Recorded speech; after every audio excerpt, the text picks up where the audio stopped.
Hello, guys. Welcome to yet another episode of Gyan Ka Dabba. Gyan Ka Dabba. And with this episode, we introduce to you a new section, book reviews. And with this section, the idea is to introduce to you books that we think that could help you in marketing, social media, digital marketing, or possibly general self-help books which could help you in your career and your professions. So, the first book that we start with as part of this section is, as you can see, Catalyst, written by Chandramouli Venkatesan. This book is about, providing strategies to you in terms of how to win at work and in life. And the reason we start with this book is that I could myself relate to a lot of things that have been said in this book. When I reflect back on my career of about 17 or 18 years, I can relate to a lot of things that I felt I did right, which helped me in my career. And I could also, close my eyes and rewind and think of a lot of things that I could have done better.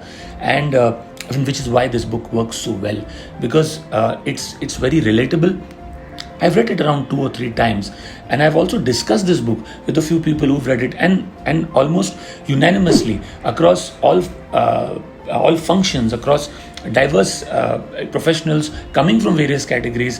One of the things that resonated with all of us was that wish they'd read it earlier, and wish something like this could have been shared with them earlier. Having said that, better late than never. This book, as I said, is applicable equally to people who are even starting off with their careers, and which is why we thought it would be apt that we start our book review section with a book as important as this one. One of the earliest myths that this book attempts to dispel is that time spent at work is equal to experience, and he gives a very beautiful analogy about how by that logic I could say that I have 40 years of experience at sleeping because I've been sleeping for the last 40 years every day. That's not how it works. It's also important in terms of what you do with that time, and experience at work cannot be measured merely as an output of time. People do not employ a learning model at work, and therefore if you do not employ a learning model at work, you're basically just doing or spending time at work as a robot, and that would not qualify as experience, honestly. So to quote from the book, time is the single investment and resource you put into your career. However, this time is not automatically converted into the experience and algorithm that will drive your real individual growth and career success. To convert time into experience, you require a catalyst. And what Chandramouli recommends as a catalyst is the TMR model, which is target, measure, and review. What he recommends is that as professionals, you must target, measure, and review each and every activity that you indulge in at work, because only then can you convert your time into real experience.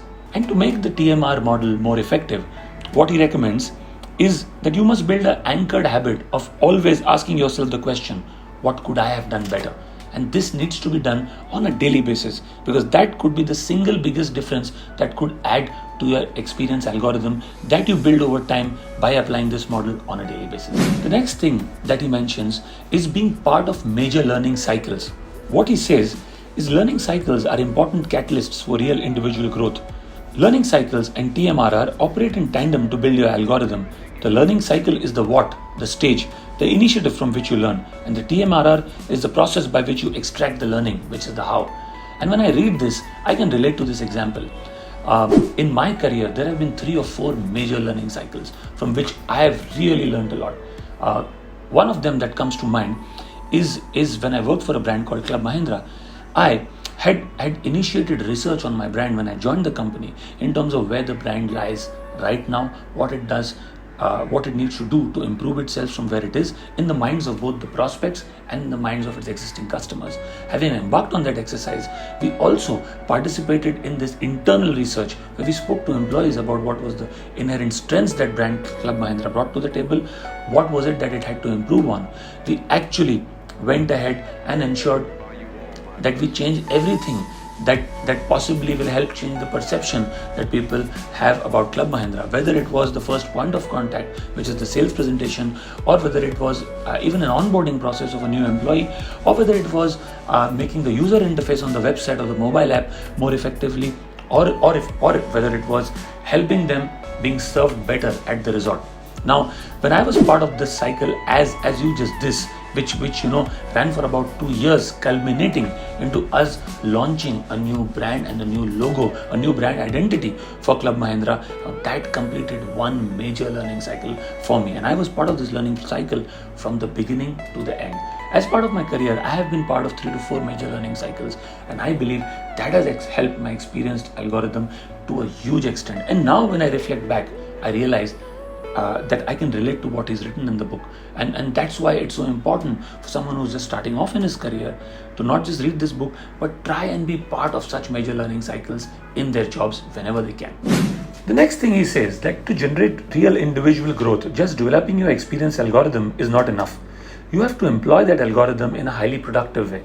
Your productivity is the means by which you can convert your experience algorithm into value and results for yourself and for the company you work for. And he makes a very pertinent point here, that as you go up higher at senior levels in your organization, there are a lot of things that you have to do. There is a lot of multitasking that you have to do. And at some stage, you will find that you're running short of time, that you're not productive enough when you have to manage so many things vis-a-vis what you were when you had to manage lesser things at a much junior level. And that's where, combining your learning and experience algorithm with improved and enhanced productivity is something that will provide you real value and also provide real value to your company. And to improve productivity, he introduces us to 2 important concepts, or one is circle of influence and the other is a circle of concern. And circle of influence is, as the name suggests, it includes all things that you can directly influence in your area of work. And circle of concern includes all things that impact you directly or indirectly, but you cannot influence. And what he clearly says is important for productivity increase is that you focus relentlessly on your circle of influence and avoid like a plague the circle of concern.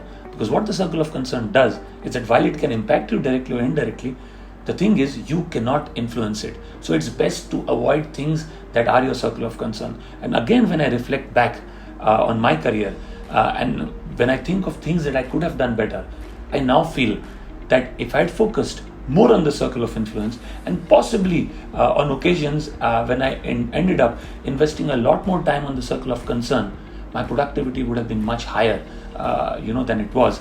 And this is something that one must relentlessly be careful of. And now when I read about this concept, I for sure think and I've started applying this over the last couple of months, and I've come to the conclusions that the more I'm focusing on my circle of influence and the more I'm avoiding the circle of concern, my productivity is definitely increasing by leaps and bounds. And when you combine that increased productivity with your experience and learning algorithm that I spoke about some time back, is when you truly create value for yourself and the company that you work for. The next thing he talks about is that you need to win where it matters. And careers today are a 40-year marathon, and you need to treat it like a marathon and not a sprint. And if you were to divide your careers into 2 halves, and those 2 halves could be 25 years and 15 years, or 18 and 22 years, or 20 each, it's important that you win in that half of the career where it truly matters. And as he quotes in the book, the most significant career achievements are often in the second half of the career. Most people succeed in the first half of their careers, very few in the second. And that's why it's important to win in the second half.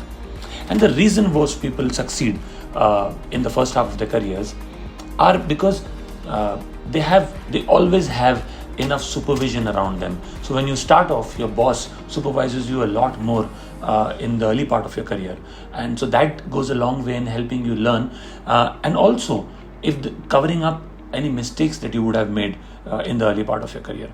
Also, a jump to the next level in the early part of your career does not involve too much of an increase in the intensity or the amount of work or the skill sets required to jump just one level in the early part of your career is not way too incremental. For instance, if someone is a marketing manager of a certain branch, and if he's made a marketing manager of a region, the only incremental thing that has been added to his profile that he manages a much larger geography. In terms of pure skill sets, there's not too much difference that he needs to add. He just possibly needs to manage a lot more geography than he was earlier adding. As against him now going on to heading the complete marketing function say he becomes the chief marketing officer over a period of time, he has to manage a lot more. He doesn't need to just manage a city or a region. He needs to manage functions and faculties within marketing as diverse as research, as digital, as lead generation, as consumer listening, as brand identity design, as marketing communications, as helping the sales team devise new product management, and so on and so forth. And somewhere he also needs to add business development as a skill. So there you can see the amount of skill sets that he needs to accumulate is far higher at a much senior management role as he would in a junior role. So clearly, as you can see, most people are successful or relatively successful in the first half of their careers, and the reasons, as I just explained, are the nature of the organizational pyramid. That is, the roles at the subsequent next level do not involve too much of skill upgradation. The impact of the bosses and the supervisors, you supervise a lot more in the early part of your career, and the preparation required to succeed at each level, and so therefore a lot more people are successful in the first half. Now, the reason a lot more people are not successful in the second half are also the same, that you need a lot more skills to succeed in the second half. There is a lot less supervision because you're on your own. You have to take decisions, you have to take calls and go ahead and implement and execute those decisions. So there is a lot less supervision and you are responsible for your actions. Unlike in the early stages of a career where your bosses and superiors are responsible for your actions. But the most important reason is that most people today focus in the first half on succeeding in the first half of their careers, whereas they need to devote a lot more time in the first half of their careers to prepare themselves for foundation building and success in the second half of their careers.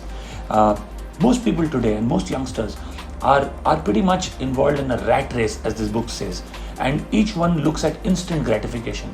He wants money, he wants success, he wants perks, he wants designations much early in their career. But the fact remains that if you're working hard in the first half of your career just for success in the first half, you might just falter in the second half because you're not building a strong foundation for yourself. And he gives some very practical examples of how people falter by focusing on success in the first half only for the first half.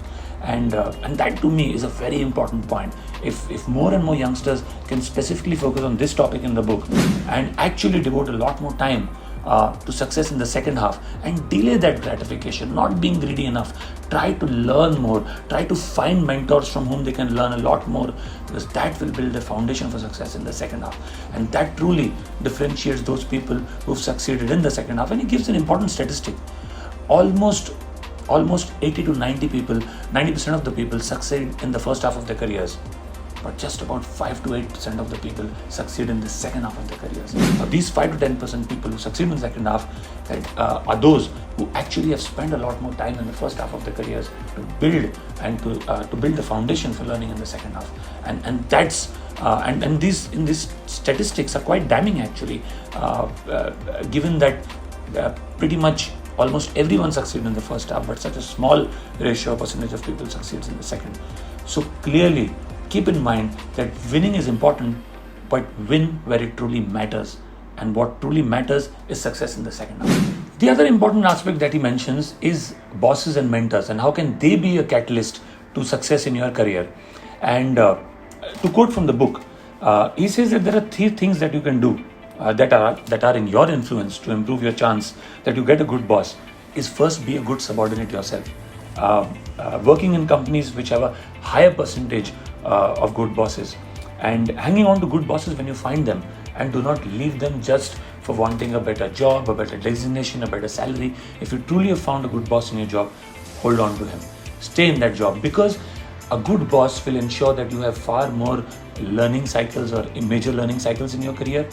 He will ensure that there is a lot more productivity improvement in you as a professional, and more importantly, he will seek out projects that he feels will help you getting involved in major learning cycles. And that's why it's important, as you mentioned earlier, not to get veered away by the trappings of designations and perks, but keep focused throughout on learning, building a strong foundation, and building that foundation for success in the second half of your career.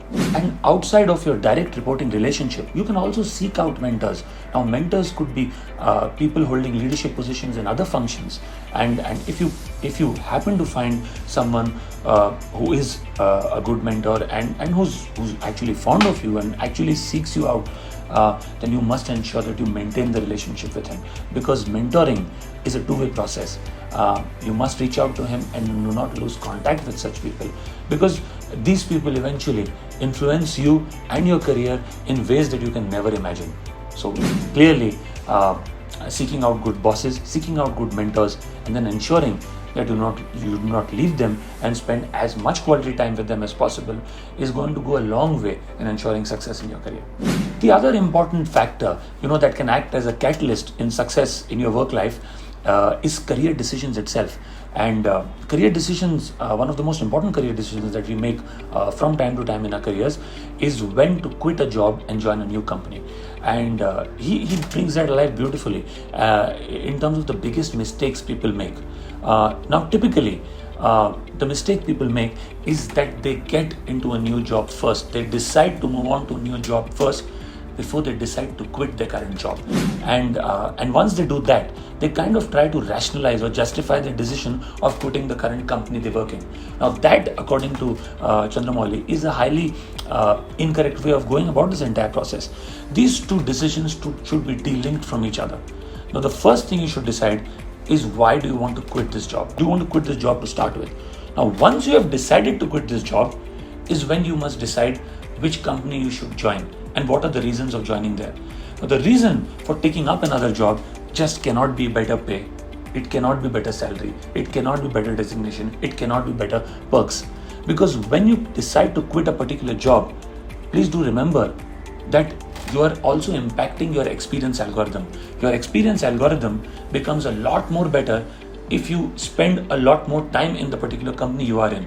The longer the stint in your current company, the higher the chances of your experience algorithm, the higher the chances of you building a stronger learning foundation. As against if you shift jobs every 3 or 4 years, which typically is the tendency amongst youngsters to do. And what are the two important reasons that one must quit a job? And the only two reasons, according to him, that you must quit the job. And those reasons are two. One is when your learning has stagnated completely, when there is no improvement in your learning algorithm. And two, when the culture of the organization has changed to such an extent that you don't see a perfect fit for yourself anymore. These are the only two reasons that you should decide to quit a job. And once you've decided to quit a job is when you should consider a job. And in terms of joining a new company, the decision to join a new company, again he says, evaluate prospective learning and fit in the new company is more important than pay or any other aspect. Will the new place accelerate your real individual growth? Will the new place have a culture and value system where you fit in and find it easy to deliver in? And on hindsight, when again I look back at my career, while by and large I've taken the right decision and possibly kept these two considerations in mind, there has been an occasion, and I won't name the company, there has been an occasion where I haven't paid attention to these two decisions, and that was the only time when I didn't stay in the company for more than 2.5 years. Otherwise, my tenure in most companies has been close to 6 to 7 years. So clearly, what he says about career decisions and the two important factors to consider when quitting or when joining a company are something you must keep in mind, because that will go a long way in impacting and catalyzing your success at work. Which brings us to the last section of the book. And here he makes a very interesting point. And that is that as you go higher up, like you have the Maslow's need hierarchy theory, the hierarchy in terms of your professional life would be achievement, purpose and mastery. Now, typically, the way achievement works is that at every level, as you keep progressing and as you keep achieving more, the need for achievement keeps on growing. You're never satisfied. You want to achieve more and more at every level. But there comes a stage in your career, and especially while evaluating and observing the most successful CEOs and the most successful heads of companies, what Chandramouli says and that what he's observed is that those CEOs who have a higher level requirement for purpose and mastery are the ones that succeed more than those CEOs who are only chasing achievement. And so that you do not only chase achievement at work, what he says that instead of work-life balance, try to develop a personal passionate striving hobby. A passionate striving hobby would help people or executives to address the achievement need that they constantly have. He gives us an example of many top level executives pursuing hobbies such as a marathon or a golf, because the more they achieve in the marathon, or the more they achieve in terms of target at golf, the more they are able to satiate their achievement need, and therefore the less they chase it in their area of work, and they focus on the purpose and mastery needs. And those CEOs who focus on mastery and purpose eventually do not succeed only for themselves, but they also succeed for the entire teams and the organizations that they work for. What they leave behind is transformational legacy for the organizations that they work on, and they're not just chasing targets all the time, which they would have chased possibly even at levels below the levels that they are at right now. But when you constantly chase mastery and purpose, you take your team along. You want to build your team, you want to grow your team, and not just your own, and not just satiating your own achievement need. And that's where the successful CEOs truly make a difference, and that I found was very interesting and very insightful. So this is one part that you must really focus on. This is something that I have truly learned new from the book, and this is something now I'm going to strive to practice a lot of in my area of work as I lead a new organization which I've built over the last 3.5 years. So that's it from my side. Hope you enjoyed the book review, and we've tried not to spill too many beans from the book, and we hope that you unearth some of the gems that this book has to offer. There are many more book reviews coming up, so stay tuned. And if you like this current video, please do subscribe to our channel and keep watching this space for more.